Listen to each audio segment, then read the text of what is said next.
So there's a new fighter jet on the horizon for the United States called the F-35. It is catching a lot of hell because it is so expensive. Well, it deserves to catch the hell for being that expensive because there's really not a reason for it to be that freaking expensive. They could have done a cheaper fighter and made a lot more of them, but that's not what they're after. Now, I've done some reading up, and this jet is supposed to replace pretty much the entire arsenal of any kind of medium to long range attack type aircraft. Now, defense aircraft would be a little bit different. That's what the F-22 was supposed to capture. Was supposed to do was fill in the defense role. The F-22 is more of a fighter jet, and this F-35 is really more of an attack jet. Now, when I was younger, when I was a kid, I used to play a couple of flight simulator games, and some of those flight simulator games were actually attack type scenarios where you flew a jet fighter or whatever in the simulator mode, and you went around and you found stuff to shoot at. You'd shoot at it and it'd shoot back at you.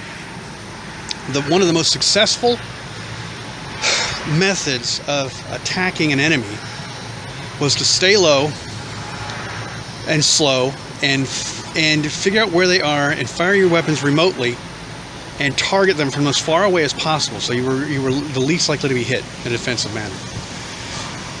They did a study in Vietnam what actually brought down the most aircraft, and they found out that more than half of all aircraft that were brought down by an enemy they never saw.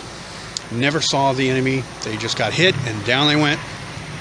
And that's what this F-35 is designed specifically to do. It's to stand off, fire from as far back as possible, and control and target as many enemy as possible and hit them from as far away as possible and as accurately as possible. And that's what this thing does. It's the most successful method of taking out enemies, is to hit them before they see you, to hit them as far away from you as possible and as quickly as possible. And the whole idea of having a pilot in an aircraft is kind of old-fashioned, but what an F-35 is a platform to launch controllable weapons. So they fly this platform up, get it close to the area where the fight is going to be, and then launch the controllable weapons that are controlled both by the pilot, the computers, and possibly even remote pilots, back in Omaha, and take the fight to the enemy.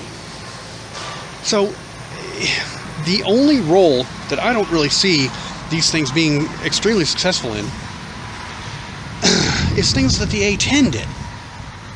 Because the A-10 would swoop in and hit the enemy and it would swoop and hit the enemy right on the ground, because what they did before, they were air-to-ground support. I just don't see the F-35 covering that niche. I see unmanned aircraft covering that niche. I like the A-10. I always thought the A-10 was awesome. But I think its day is done. We're going to have remote control aircraft covering that. And I don't know if you've ever looked at these 4K 360 degree videos. Go on YouTube sometime. And there's ways of viewing it without a headset, but what they're really meant for is they have a camera that takes a 360 degree view. I don't know if that came out on video or not. They have a camera that takes a 360 degree view, and they put them on jets. And with one of these headsets, you can actually go in, and as you turn your head around and look at different things, you're looking at live playing of the video in all these different angles. It's amazing. But that sort of telepresence is available. I don't even know. But once these kinds of things start happening, once that F-35 starts getting put out to the field, because it really hasn't been put through its paces in combat. I think it's been put in combat, but I don't know how in the hell it's going to cover that role of close air support. It's slow. It's not very maneuverable. It's meant to stand off and drop something on a specific spot. And hit targets from a distance. I just think drones would do better at that particular role. And I'll miss the A-10.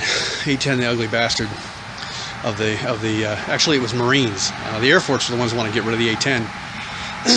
They want to replace they want to replace an airplane that costs millions of dollars with an airplane that costs billions of dollars. Is basically what's going on. That F-35 is so freaking expensive, and A-10s were cheap, comparatively speaking. But I don't know, that's what my opinion. I think the F-35 is going to be a great addition to the Air Force, but and plus I've seen the hover tests where they do the land them on carriers and actually just come in, hover, and land. Those are pretty slick. Yes, certain versions of the F-35 can do that. But I don't know. I think it's going to be a successful plane, but I just don't think it's going to fill every single niche like they want it to. They seem to want it to be the end all of all, take over all the platforms. I just don't see it doing it. So 5 o'clock rolls around. Guess what happens to me? People walk into my office at the exact same moment. The 5 o'clock dot. Well, not that big a deal. Took a half an hour to hopefully sort them out, but it was amazing. I don't think I had anybody in there all day, and 5 o'clock rolls around and bam, 2 people literally shoulder to shoulder coming through my door at 5 o'clock.